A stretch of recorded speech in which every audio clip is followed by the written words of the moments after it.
Миний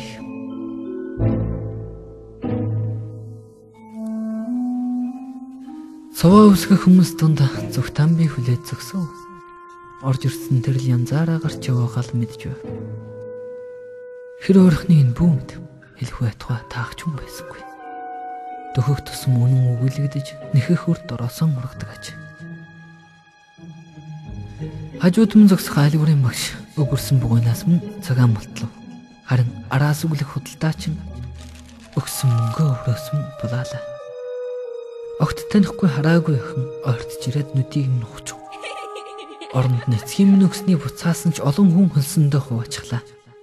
Гутгатан би найзаагаа дуудаад гуйхтан бэлгээсэн онгоцоо нөхөв. Хүмүүсээс би өөрийнхөө л авлаа. Хүний их гэснийг нь эзэнд нь өглөө. Тэнд байсан хүн бүрт хүний юм байжээ.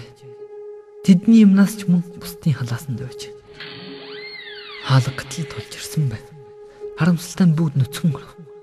Нэг л зүйлд үхтлэн харамслаа. Нэр хүнд төрөнг юу ч үлдээлгүй.